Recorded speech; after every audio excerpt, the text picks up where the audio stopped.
Hola, muy buenas tardes.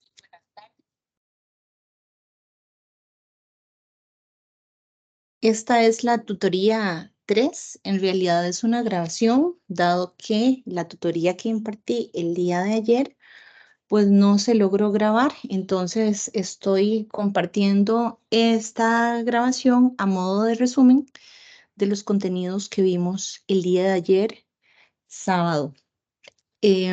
Entonces, muy importante. Con respecto a lo que hablamos en la tutoría, esta corresponde al tercer capítulo de la asignatura de Literatura Costarricense e Identidad Nacional, cuyo nombre es Márgenes de Identidad, Voces Urbanas y Periféricas en la Literatura Costarricense, correspondiente al primer cuatrimestre. Mi nombre es Wendy Prado Rodríguez y para mí pues es un placer acompañarlos en este proceso de aprendizaje. Bueno, con respecto a lo que hablamos ayer, efectivamente ya pues el proyecto número 1 está en fase de revisión. Entonces, pues contamos nosotros los tutores con los días respectivos que aparecen, pues ustedes como lo han leído en la orientación académica, tenemos un margen de tiempo para realizar las revisiones. Entonces, ahora, ¿para qué se tienen que preparar? Para el proyecto 2, que tiene un valor de 3 y se evalúa el capítulo 3 únicamente. Abre el 14 de marzo y cierra el 18 de marzo. Recordarles que no hay reposición y que no presentar alguno de estos trabajos equivale a perder la asignatura. La asignatura se pasa con un mínimo de 7. Ahora bien, quiero recalcar que para esa asignatura ustedes tienen em, pues dos libros, ¿verdad? Uno que corresponde, dos unidades didácticas, uno que corresponde a la teoría, que es el de Mijail Mundo López, que se llama Literatura, Identidades y Sociedad Costarricense desde el siglo XXI hasta los inicios de la literatura nacional. Y cuentan con otra unidad didáctica que la escribió doña Ana Cristina Flores Monge, que se llama Antología de Literatura Costarricense e Identidad Nacional.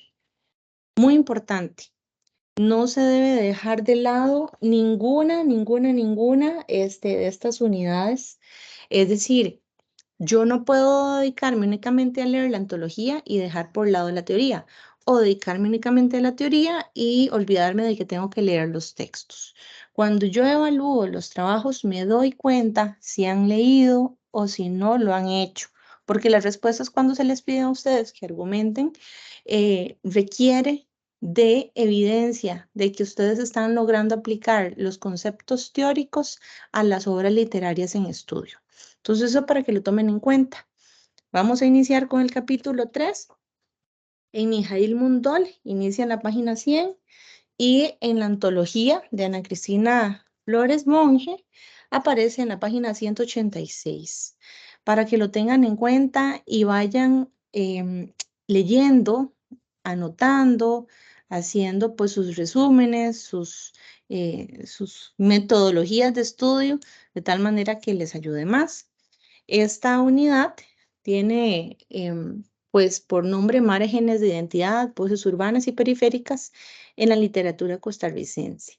Y cabe destacar este párrafo de Carmen Naranjo en la obra Los perros no ladraron de 1966, porque en realidad lo que hace es resumir a lo largo de este capítulo cuáles son las traducciones literarias que se van a producir en la segunda mitad del siglo XX, es decir, de 1950 a 1985. Dice así: cada día tengo la seguridad de que lo que suena no vale. En el ruido de las calles no hay vida. Ese bufido de motores encima de las cabezas, la gente con la palabra en la boca, o si no, el marcado de los pasos. En nada de eso hay una gota de humanidad, de sentido profundo de vivir. Cuando alguien quiere intimar un poco, busca un refugio. Esto precisamente nos remite al objetivo de esta unidad, de este capítulo 3, que es el objetivo de explicar cuáles son esas principales temáticas, cuáles son esas tendencias estéticas, ideológicas que aparecen en la literatura nacional y que van a estar inscritas por ahí del 60 y principios de los 90 del siglo XX. Y así ustedes van a lograr reconocer cuáles fueron esas formas de representar, de configurar a nivel discursivo lo que se constituía en aquel momento como una identidad o identidades costarricenses a nivel social y cultural. También es importante que logren contextualizar estas principales producciones a estos autores, estos géneros, es decir, ubicarlos en un tiempo, en un espacio. Recordar que la literatura pues no está siendo escrita como por generación espontánea y está totalmente desvinculada de una realidad, de un momento histórico en donde permean muchas circunstancias que se van a ver reflejadas en las obras literarias. Luego que ustedes puedan identificar esas representaciones estéticas, ideológicas, de esa identidad sociocultural que se encuentra presente en los textos de la literatura costarricense y que puedan también analizar cuáles son esas estrategias ficcionales, esas estrategias de subjetividad que van emergiendo en esa segunda mitad del siglo XX. Entonces, a modo de resumen, recordar que hay algunas consideraciones sociohistóricas importantísimas para comprender este fenómeno literario que ocurre en la segunda mitad del siglo XX. En primer lugar, hay que entender que se presentan relaciones entre lo que es la literatura y la identidad nacional de manera muy compleja y muy diversa. Vamos a encontrar un fuerte contraste con estos temas que tienen que ver con la identidad y también con ese realismo social, cuyo criterio va a ser el más dominante. También recordar que venimos de un periodo de reformas sociales, un periodo de transformaciones económicas, políticas, filosóficas que remontan a un proceso de modernización acelerado y que tiene como antecedentes pues la culminación de la Segunda eh, Guerra Mundial, ¿verdad? De la Guerra Civil también a nivel mundial, pero a nivel nacional de la Guerra Civil de 1948, y más específicamente las reformas y garantías sociales que se dieron pues del 40 en adelante. Ahora bien, este marco social y político lo vamos a encontrar en Costa Rica por medio de la creación de ese Estado-nación, este modelo de un Estado benefactor o un Estado social demócrata que ampara el bienestar de sus ciudadanos. Recordemos que José Figueres Ferrer fue quien se encargó de crear esta Segunda República y que pues presenta o implica un nuevo orden constitucional y un nuevo modelo de desarrollo. Recordemos que tenemos 9 logros, por así decirlo. En primer lugar, se nacionaliza la banca, se consolida la educación universitaria, por ejemplo, con la Universidad de Costa Rica, se mejoran los servicios de salud, ahí tenemos la Caja Costarricense de Seguro Social, se crean ministerios, por ejemplo, el Ministerio de Trabajo, que no existía antes, la construcción de carreteras, muchísimo más transporte público, un incremento en las comunicaciones, ese fomento de la industria nacional y, por supuesto, un nuevo orden económico que implicaba muchísimas más exportaciones. Entonces, esto para tenerlo claro que, claro, hubo mucho progreso en esa etapa de modernización que vive Costa Rica, pero no obstante, también vamos a encontrar aspectos negativos que vienen con este desarrollo económico. ¿Por qué? Porque en medio de esa cultura modernizadora vamos a ver que la sociedad costarricense va experimentando las primeras consecuencias de la corrupción política, el aumento de la pobreza, la desigualdad social, cómo el país se va endeudando cada vez más y cómo surge un aparato burocrático estatal muy acelerado en la ciudad.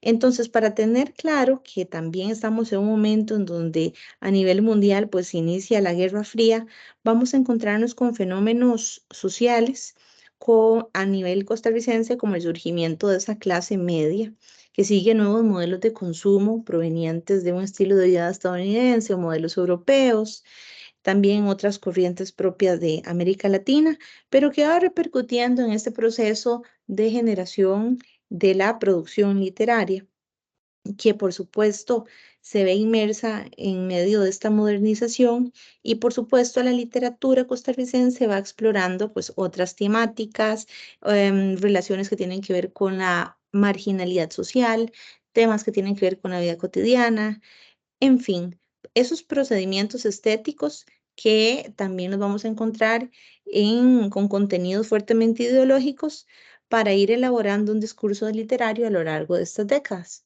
Tenemos que recordar que encontramos una identidad o identidades urbanas en la literatura costarricense porque la ciudad se va a constituir como un tópico, como un locus, es decir, un punto de partida para ir generando temas, escenarios ficticios y para ir mostrando esa complejidad, esa constante transformación que experimentan los seres humanos en medio de esa jungla de cemento.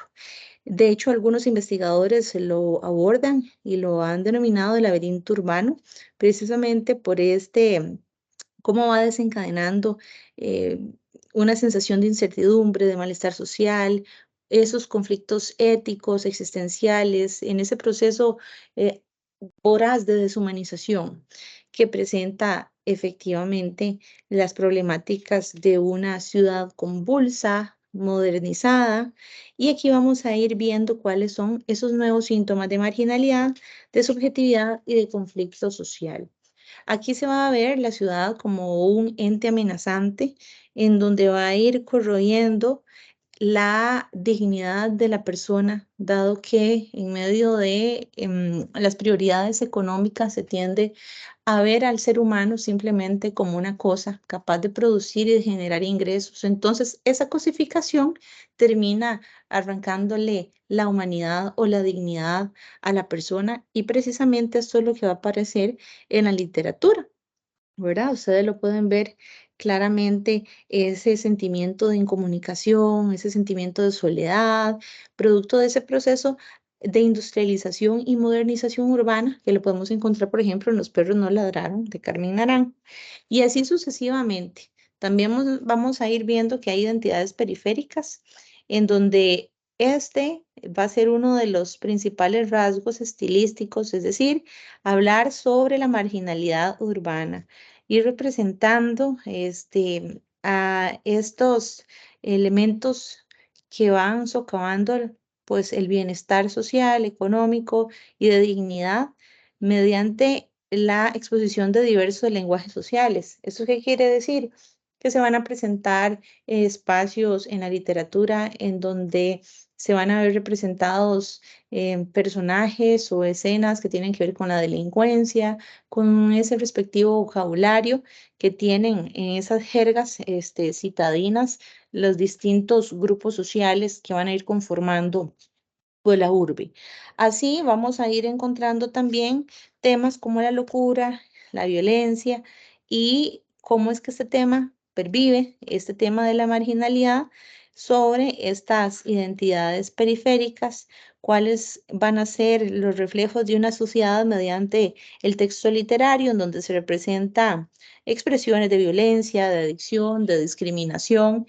Ejemplo de esto lo encontramos en Cachaza, por supuesto, mediante un lenguaje sumamente grotesco que ustedes pues tuvieron la oportunidad de conocer el día de ayer y de pues manifestar esa sorpresa ante estas formas tan fuertes, digamos, de ir representando realidades de abuso físico, eh, psicológico, abuso sexual. Y por supuesto, lo que pretende es una fuerte crítica a que a las instituciones que van conformando este país, por ejemplo, la institución psiquiátrica, o bien a estos discursos médicos, psiquiátricos, religiosos, jurídicos, podrían resultar, sí, un poco grotesco, chocante de buenas a primeras encontrar un texto que retrata con tantísima crudeza una realidad que en un momento, pues aquí lo reflejan muy bien, pero en realidad lo que busca el narrador aquí es generar o propiciar un efecto repulsivo cuya finalidad estética se va a ir escondiendo tras este tipo de discurso y de representaciones que lo que busca, pues sí, es ir configurando una imagen realista sobre ese entorno degradado, sobre ese entorno de inframundo, de infrahumanos, perdón, que pues le ha tocado vivir a los pacientes en ese hospital psiquiátrico.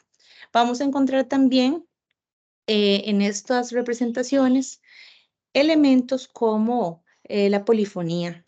Ya no es solamente una voz narradora quien está a cargo de expresar distintas maneras de percibir su verdad, su realidad, sino que también vamos a encontrar distintos narradores polifónicos. Esto va a ser un procedimiento técnico formal que lo que busca es ir cambiando de tercera a primera persona, de narrador testigo, e ir generando una representación interna psicológica mediante estas intervenciones dialógicas que tienen los personajes, ya sea consigo mismos o con otros o con recuerdos, para ir dando una perspectiva pues muchísimo más testimonial. Ahora bien, hay que recordar que también en medio de esta producción literaria se van generando textos autobiográficos, temas que abordan el alcoholismo, la vida como indigente, la prostitución, la indigencia, la pobreza citadina y la delincuencia urbana. Asimismo, vamos a ir encontrando que hay otras perspectivas que van más allá de la ciudad a partir del 60 y mediados de la década de los 80 que van a ir constituyendo una nueva forma de leer, una nueva forma de ir desmitificando ese discurso oficial de lo que significaba la identidad costarricense y cómo era que en realidad se plasmaba ese modus vivendi de una sociedad costarricense en vías de decadencia. Busca, por supuesto, una posición más reivindicativa a la hora de visibilizar y darle voces a los que no tienen. Y por supuesto, también vamos a encontrar textos como La isla de los hombres solos de José León Sánchez. Entonces aquí sí vamos a encontrar procesos de ficcionalización histórica que se basan en elementos de una sociedad que experimenta las consecuencias de un proceso acelerado de industrialización. Y aquí vamos a encontrar precisamente esta crítica, una crítica muy fuerte a esas costumbres sociales que tienen los costarricenses.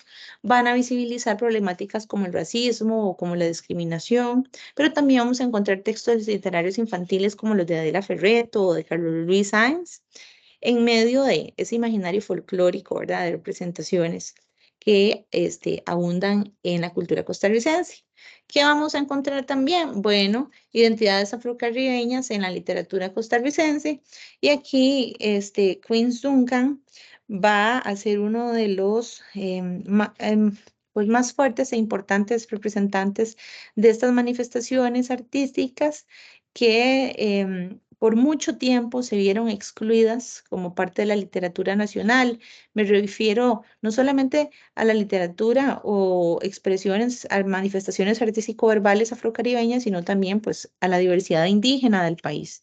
Entonces, bueno, ustedes van a encontrar también un proceso de reflexión de las propias contradicciones, de exaltar ese sentido de pertenencia de la propia identidad afrocaribeña en esa búsqueda, en esa constante construcción.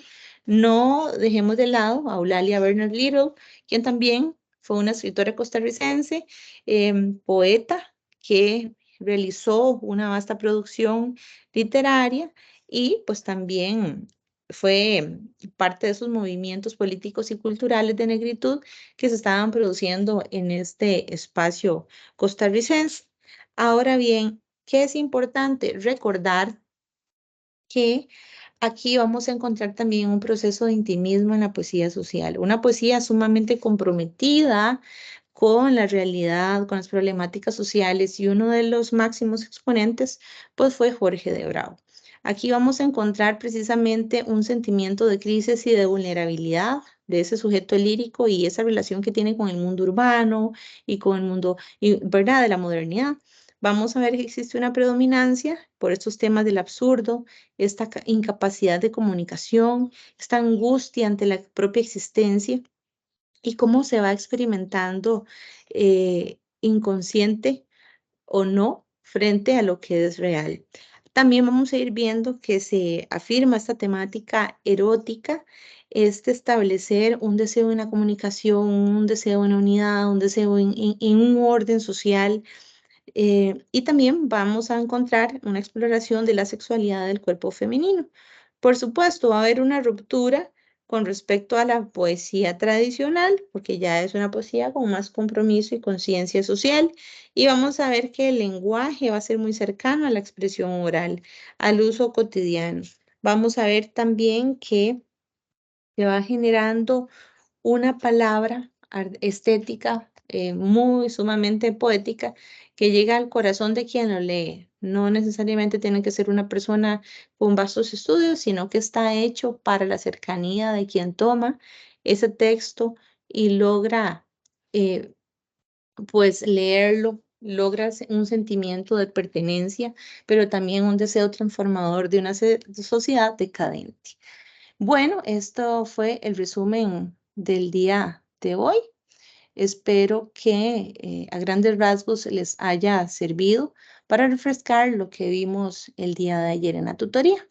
Muchas gracias y espero que sea de gran provecho para ustedes.